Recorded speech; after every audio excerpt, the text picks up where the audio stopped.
ചേട്ടാ എന്താ ഇവിടെ? നീ എന്താ ഇവിടെ? സാധനം മേടിക്കാൻ വന്ന് എടി ഞാൻ ഡ്യൂട്ടിയിലാണ്, ഞാൻ ഇവിടെ ജോലിക്ക് കയറി. അപ്പൊ നിങ്ങൾ പോലീസ് പറഞ്ഞു വിട്ടോ?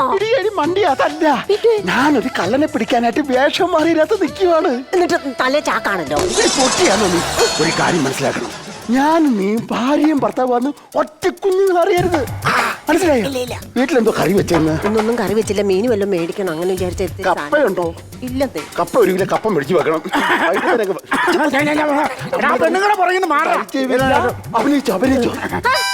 പെണ്ണുങ്ങളുടെ കൈ വെക്കുന്നത് എന്റെ പഴയ ഗീത കൈവെക്കും.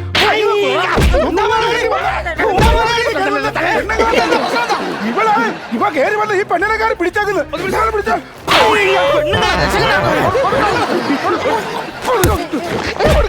പെണ്ണുങ്ങളെ തല്ലി തുടങ്ങി. നീ പെണ്ണുങ്ങളെ കയറി പിടിക്കാറോ? അല്ല പിന്നെ ഞാനത് തെറ്റിയതാണ്. അവരെ ഇങ്ങനെയുള്ളവന്മാരെ നമ്മൾ വെറുതെ വിടരുത്, അല്ലാലും കുറഞ്ഞ ഇറമ്മമാരുള്ളതാ. തോന്നില്ല, ഞാൻ രണ്ടെണ്ണം അടിച്ചെന്ന് പറഞ്ഞു തോന്നില്ല. വിടാ, അതെന്റെ പഴയൊരു തെറ്റാണ്. ഓർത്ത് സങ്കടപ്പെടുമെന്ന് വേണം.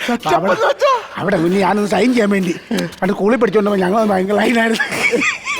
നീ അത് കാര്യമാക്കണ്ട കേട്ടോ. ഇപ്പോഴും ഉണ്ടോ? എന്നാ ചാറ്റിങ്ങനൊക്കെ പറഞ്ഞ മറിക്കുമല്ലേ രാത്രിയിലോ? പിന്നെ കിഴക്കനുണ്ടെന്ന് പറഞ്ഞ അവൻ ഇല്ലാത്തപ്പോ. ഇപ്പൊ ഒരു കാര്യം ചെയ്യ്, ഒന്നും അറിയണ നൈസായിട്ട് ഇവിടെ നിന്നോട്ടോ. പറഞ്ഞു പിന്നെ ഫ്രഷ് ആയിട്ട് മീനുണ്ടോ? ഫ്രഷ് ആയിട്ട് പച്ചമീൻ നമുക്ക് ഇവിടെ കിട്ടുന്നില്ല. ആണോ?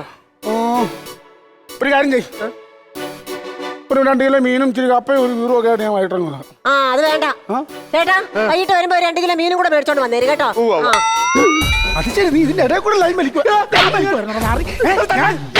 ഒപ്പിച്ചോണ്ട് വന്ന സാധനത്തിന് മുതലാളിയുടെ പഴയ ലൈൻ അടിച്ചേച്ച് നീ തല്ലരുതെന്നു. അങ്ങനെയാണെങ്കിൽ ഉള്ള കാര്യം സ്വന്തമായിട്ട് വിളിച്ചു പറയും. പറയടാ, താൻ ഉദ്ദേശിക്കുന്നതല്ല, ഞാൻ പണിക്കാരനല്ല. പിന്നെ താൻ ആരാടാ? ഞാൻ ഇവിടുത്തെ സ്ഥല വ്യവസായി, അവളെ കെട്ടിയ കിഴങ്ങനില്ലേ, ആ കിഴങ്ങനാണ് ഞാൻ.